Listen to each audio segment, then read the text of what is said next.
ஓம் சாந்தி. எல்லோரும் நலமாக இருக்கீங்களா?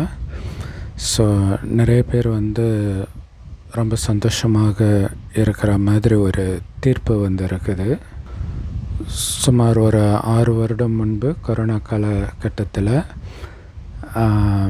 ஃபெனிக்ஸ் ஜெயராஜ் அப்படின்ட்டு அப்பா மகன் 2 பேரையும் போலீஸ் அழைச்சிட்டு போய் அங்கே ஸ்டேஷன்லேயே நைட்டு ஃபுல்லாக நிர்வாணப்படுத்தி அடித்து சித்திரவதை பண்ணி அவங்கள கொன்னுட்டாங்க. ஸோ அது ஒரு பெரிய போராட்டமாக வெடிச்சது. அதுக்கப்புறம் கோர்ட்டே முன் சுமோட்டோவாக கேஸ் எடுத்து இப்போ 6 வருடங்கள் கழித்து ஒரு தீர்ப்பு வந்திருக்குது. யாருமே எதிர்பார்க்காத தீர்ப்பு. அது என்ன அப்படின்னா, வழக்கமாக அதிகபட்சமாக சாகுமறை ஜெயிலில் இருக்கிறது அந்த மாதிரி போடுவாங்க. ஆயுள் தண்டனை, இரட்டை ஆயுள், இப்படி தான் கேள்விப்படுவோம். ரொம்ப அரிதான தீர்ப்பு இல்லையா? ஏன்னா இந்த கேஸே அரிதிலும் அரிதான கேஸாக தான் நாம் பார்க்குறோம். நிராயுதபாணியாக இருக்கக்கூடிய 2 பேரை அழிச்சிட்டு இப்படி பண்ணியிருக்கிறீங்க, வேலியே பயிரை மேய்ஞ்ச மாதிரி இருக்குது, அதிகார துஷ்பிரயோகம் பண்ணியிருக்கிறீங்க, ஒருத்தர் உயிரை எடுக்கணுன்ற எண்ணத்திலே பண்ணியிருக்கிறீங்க. அப்போ எப்படி பொதுமக்களுக்கு நம்பிக்கை வரும் அரசு துறை மேலே அப்படின்னு சொல்லி யாருமே எதிர்பார்க்காத தீர்ப்பு. அதில் சம்மந்தப்பட்ட 9 பேருக்குமே மரண தண்டனை, தூக்கு தண்டனை கொடுத்துருக்குறாங்க. ஸோ இது மேல்முறையீடு ஜென்ரலாக இது மாதிரி தூக்கு தண்டனைனா பண்ணுவாங்க. ஆனால் மேல்முறையீடு பண்ணால் கூட அவங்களுக்கு இதே தீர்ப்பு தான் வரும்னு நினைக்கிறேன். ஏன் அப்படின்னா, சென்ட்ரல் கவர்மெண்ட், ஸ்டேட் கவர்மெண்ட்டுக்கிட்டலாம் ஆலோசனை கேட்ட பிறகு இந்த தீர்ப்பு கொடுக்கப்பட்டு இருக்குது. ஸோ அப்போ அவங்களே ஆலோசனை கொடுத்துட்டு திரும்பி மாற்றி சொல்ல மாட்டாங்க இல்லையா? ஸோ வெறும் 14 வருஷம் தானே ஜெயிலில் இருந்துட்டு வந்துடலாம் அப்படின்னு நீங்கள் நிறைய பேர்கிட்ட சொல்லிகிட்டு இருக்கிறீங்க. அப்படி உங்களுக்கு உங்களை திருத்திக்கிறதுக்கு வாய்ப்பு கொடுக்கக்கூட இந்த கோர்ட்டு விரும்பலை. ஏன்னா நீங்கள் எல்லோரும் படித்தவர்கள், ஒரு உயர்ந்த பதவி இருக்குதுன்னா எந்த அளவுக்கு பவர் இருக்குதோ அந்த அளவுக்கு பொறுப்பும் இருக்குது அப்படின்னு சொல்லி இந்த தீர்ப்பு கொடுத்துருக்கிறார். ஸோ இந்த குற்றம் செய்தவர்கள் எல்லாமே நல்ல மனநிலையில், நல்ல ஆரோக்கியமாக இருந்ததுனால அதை ஆரோக்கியத்தை காரணம் காட்டியெல்லாம் தண்டனையை குறைக்க முடியாது அப்படின்னு சொல்கிறாங்க. பட் இப்போ இந்த 6 வருடத்தில் அந்த ஒரு மன உளைச்சல் பயங்கரமாக இருக்கும் இல்லையா? ஏன்னா எந்த அளவுக்கு அகங்காரம் இருக்குதோ அந்த அளவுக்கு இந்த மாதிரி பிரச்சனையில் சிக்கும்போது அது உள்ளுக்குள்ளே, அந்த அகங்காரமே உள்ளுக்குள்ளே வெடிக்கும் பயங்கரமாக.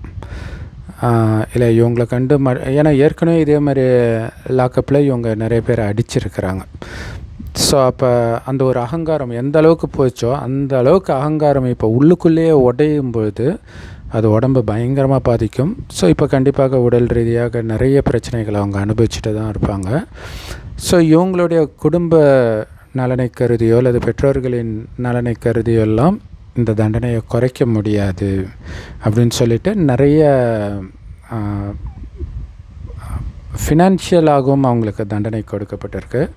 ஸோ அந்த 9 பேர்கிட்டையும் மொத்தமாக எடுக்கிற தொகை 1 கோடி சொச்சம் வருது. ஸோ அதை ஃபெனிக்ஸுடைய தாயாருக்கு கொடுக்கணும். அப்படி கொடுக்க முடியாத பட்சத்தில் அவங்களுடைய சொத்து இதையெல்லாம் கூட விற்று கொடுக்கணும் அப்படின்னு ரெவென்யூ டிபார்ட்மெண்ட்டுக்கும் நீதிபதி சொல்லியிருக்கார். ஸோ அடுத்தது முக்கியமான விஷயம், மேலதிகாரிகள் சொன்னதுனால தான் நாங்கள் பண்ணோம் அப்படின்னு இதை ஒரு காரணமாக சொல்லியெல்லாம் நீங்கள் தப்பிக்க முடியாது. நீங்கள் பண்ணுறது தப்புன்னு நீங்கள் மேலதிகாரிகிட்ட சொல்லியிருக்கணும், அல்லது அவங்களுக்கு மேலதிகாரிகிட்ட தெரியப்படுத்தியிருக்கணும் அப்படின்னு சொல்லியிருக்கிறாங்க. ஸோ இந்த தீர்ப்பு திட்ட கடவுளுடைய தீர்ப்பு மாதிரி இருக்குது. மக்கள் தீர்ப்பே மகேசன் தீர்ப்புன்னுவாங்க. ஆனால் கடவுளுடைய நியாய தீர்ப்புன்னு ஒன்று இருக்குல்ல, அதிலிருந்து யாருமே தப்பிக்க முடியாது. ஸோ அதுவும் இதே மாதிரி தான் இருக்கும், ஒன்றுமே பண்ண முடியாது. அந்த மாதிரி, அதாவது உன் கையே உனக்கு எதிராக சாட்சி சொல்லும் அப்படின்வாங்க. ஸோ மேபி மனிதர்களுடைய சட்டத்திலிருந்து சில காரணங்கள்னால தப்பிக்கலாம், ஆனால் கடவுளுடைய சட்டத்திலிருந்து கண்டிப்பாக தப்பிக்கவே முடியாது. ஸோ அதற்காக தான் கடவுள் சொல்கிறது என்ன அப்படின்னா, நீங்கள் யாரோட சேர்றீங்கன்றதில் ரொம்ப எச்சரிக்கையாக இருங்க. யோசிச்சு பாருங்களேன், அந்த ஸ்டேஷனில் உள்ள அத்தனை பேரும் மோசமானவர்களாகவே இருந்திருக்கிறாங்கன்றது எவ்வளோ பெரிய ஆச்சரியமாக இருக்குது இல்லையா? அதேமாரி சில சமயம் இந்த பஸ்ஸில் வந்து ரேப் பண்ணுறாங்க, கண்டக்டரும் டிரைவரும் சேர்ந்து. இப்போ 2 பேருமே மோசமானவர்களாக இருக்கிறாங்கன்றது ஒரு ஆச்சரியமாக இருக்குது. கேங் ரேப்பும் அப்படி தான் இல்லையா? ஸோ அப்போ என்னென்னா, அந்த மாதிரி மோசமானவர்கள் எல்லாம் ஒன்றா சேர்றாங்க. ஸோ அதனால தான் உன் நண்பர்கள் யார் என்று சொல், நீ யாருன்னு நான் சொல்கிறேன் அப்படின்வாங்க. ஏன்னா உங்கள் குணத்திற்கேற்ற நண்பர்கள் தான் உங்களை தேடி வருவாங்க. ஸோ தவறானவர்கள் உங்கள் தொடர்பில் வராங்கன்னாலே உங்களுக்குள்ளே தவறான குணம் இருக்குதுன்னு புரிஞ்சுக்கிட்டு அதை சரி பண்ணணும். அந்த ஃப்ரெண்ட்ஷிப்பை விட்டு விலகி ஓடணும். இல்லாட்டினா உங்களையே அறியாமல் அவர்கள் செய்கிற அதே தவறை நீங்களும் செய்வீங்க. ஸோ உதாரணத்துக்கு ஒரு ஸ்கூலில் நக்கல் அடிக்கிறாங்க இல்லை, சில பசங்க ஒரு கேங் இருக்கும், எல்லோரையும் கலாய்க்கிறன்ற பேரில் நக்கல் பண்ணிகிட்டு இருப்பாங்க. அது தப்புன்னு உங்களுக்கு தெரியும். நீங்கள் அந்த கேங்கில் கூட இருக்க மாட்டீங்க, பட் சும்மா அப்பப்போ போகும்போது பார்ப்பீங்க இல்லையா?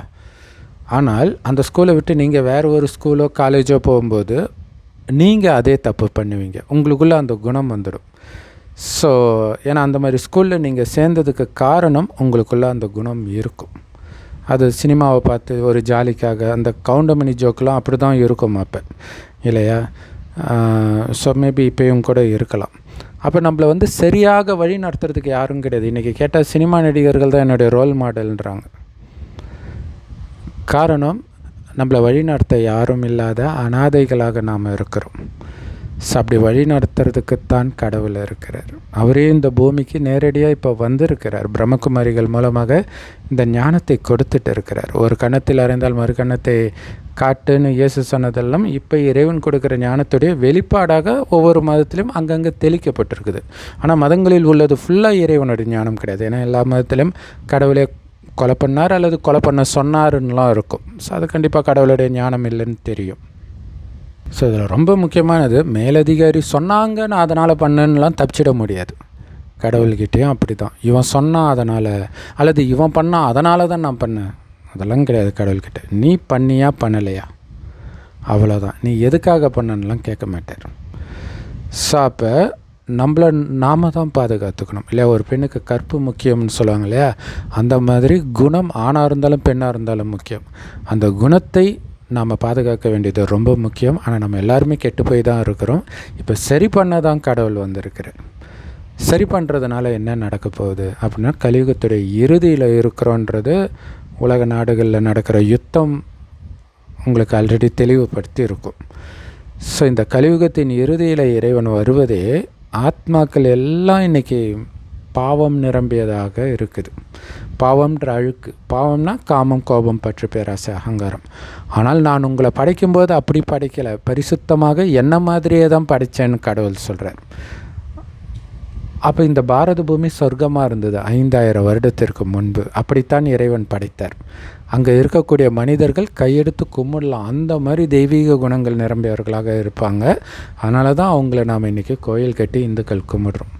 அவங்க வேறு யாரும் இல்லை, இதே பாரத பூமியில் வாழ்ந்தவர்கள். இப்போ எங்கே போயிட்டாங்க? எங்கேயும் போகல. அவர்களே 2500 வருடம் கழித்து பாவம் செய்ய ஆரம்பிக்கிறாங்க. அதனால தான் இந்து கோயில்களில் ஆபாச சிலைகள் இருக்கிறதோடைய அர்த்தம் என்னென்னா, கொஞ்சம் கொஞ்சமாக அவங்க காமத்தில் விழுந்து பரிசுத்தத்தை இழந்து அதன் பலனாக சொர்க்கத்தில் இருந்த அழகு, ஆரோக்கியம், செல்வம் எல்லாத்தையும், குணங்கள் எல்லாத்தையும் இழந்து, அனைத்தையும் இழந்து நிற்கிற நீங்களும் நானும் தான் அது அப்படின்னு சொல்லி நம்மை மீண்டும் பரிசுத்தமாக்கி நாம் இழந்த அத்தனையும் மீண்டும் நமக்கு கொடுப்பதற்காக தான் கடைசி 1 வருடம் சிவபெருமானே இந்த பூமிக்கு வருகிறார். ஒரு வயோதிகர் உடலில் வரார். அந்த வயோதிகருக்கு பிரம்மான் பேர் வைக்கிறார். அவர் வாய் வழியாக இந்த ஞானத்தை கேட்குறவங்க பிரம்மகுமார் குமாரிகள். இறைவன் கொடுக்குற ஞானம் எல்லா பிரம்மகுமாரிகள் ராஜயோக தியான நிலையத்திலும் முற்றிலும் இலவசமாக முரளின்ற பேரில் இருக்குது. யூடியூப் வெப்சைட்ஸ்லையும் இருக்குது. அதோடைய லிங்க் இந்த வீடியோக்கு டிஸ்கிரிப்ஷனில் கொடுக்குறோம். அவசியம் பார்த்து பயன்பெறுங்கள். கடவுள் சொல்கிறார், உடம்புன்னு முதல்ல நினைக்கிறீங்க பார்த்தீங்களா, அதான் மிகப்பெரிய தப்பு.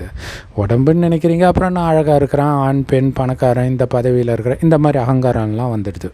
கடவுள் சொல்கிறார், நீங்கள் வெறும் ஆத்மா, சின்ன புள்ளி, எப்போவுமே இருக்கும். செஞ்ச பாவத்துக்கான தண்டனை அடுத்த உடல் எடுத்தாவது கண்டிப்பாக அனுபவிச்சே தீருவீங்க அப்படின்னு தெரிந்தால் பாவம் செய்வீங்களா? ஸோ அதனால் நான் ஆத்மா, எதிர இருக்கிறவங்களும் ஆத்மா. அவன் ஏதோ பாவம் செஞ்சுருக்கிறான், ஏதோ கஷ்டம் அனுபவிக்கிறான். அதுக்காக அவன் தாழ்ந்தவன், நான் உயர்ந்தவன் நினச்சி ஆடினீங்கன்னா கொஞ்ச நேரத்தில் நீங்களும் அந்த நிலைக்கு தள்ளப்படுவீங்க. ஸோ இதை புரிஞ்சுட்டு, நான் ஆத்மா, என்னுடைய குணம் கடவுளுக்கு ஈக்குவலாக பரிசுத்தமாக கருணை நிரம்பியதாக மட்டுமே இருக்கணும். அதுக்கு கடவுள் சொல்வதை மட்டுமே கேட்கணும், கடவுளோடு மட்டுமே வாழ கற்றுக்கணும். இறைவன் செம்பொன் நிறமான ஒளி உலகத்தில் நட்சத்திரம் மாதிரி இருக்கார். ஆத்மா புருவ மத்தியில் நட்சத்திரம் மாதிரி இருக்குது. அந்த ஆத்மாவின் தந்தை தான் அவர். தந்தை பரிசுத்தமாக இருக்கிறாருன்னா மகன் நான் மட்டும் பாவமாக இருக்கலாமா? நானும் அவரை மாதிரியே பரிசுத்தமாகணும். அதுக்கு அவர் சொல்கிறத தவிர வேறு யார் சொல்கிறதையும் நான் கேட்க மாட்டேன் அப்படின்னு இறைவனுடைய ஞானமாகிய முரளியை தினம் தினம் கேட்கணும். கேட்ட முரளியை அடிக்கடி ரிவைஸ் பண்ணணும், மனதுக்குள்ளே அசைப்போடணும். அதுவே உங்களுடைய குணமாக மாற்றிக்கணும். அப்படி மாற்றிக்கிறது தான் நீங்கள் எந்த நாட்டில், எந்த ஊரில், எந்த ஜாதியில், எந்த மதத்தில், எந்த பதவியில், எந்த நிலையில் இருந்தாலும் உங்களுக்கு பாதுகாப்பு. உங்கள் குணம்தான் உங்களை பாதுகாக்கும். குணம் கெட்டு போச்சுன்னா அது உங்களை அழிவை நோக்கி கண்டிப்பாக இன்றைக்கி இல்லைனாலும் நாளைக்கு தள்ளியே தீரும். அப்படிங்கிறதுல கவனமாக இருக்கணும். ஸோ இப்போ உங்கள் குணம் உலகம் அழியும் போது மாற்றிக்கிறதுனால என்ன கிடைக்கிது? கலியுகம் அழிந்து இதே பூமி சத்தியுக சொர்க்கமாக மாறப்போகுது. அங்கே மீண்டும் பிறவி எடுப்பீங்க. மிக உயர்ந்த பதவி. உங்கள் குணம் இப்போ உயர்ந்ததாக மாற்றிக்கிட்டிங்கன்னா. மாறலைன்னா, இந்த ஞானத்தை எடுத்தவர்கள் குணத்தை அந்தளவுக்கு மாற்றிக்கலைன்னா அங்கேயே வேலைக்காரர்களாக இருப்பீங்க. ஸோ இறைவனுடைய கையை பிடிப்போம், இறைவனுடைய வழிப்படி மட்டும் நடப்போம். அது மட்டும்தான் பாதுகாப்பு. ஸோ மனிதர்களோ மனித வழியோ உங்களை பாதாளத்தில் தான் கொண்டு போய் தள்ளும். ஓம் சாந்தி. தேங்க்ஸ் ஃபார் வாட்சிங்.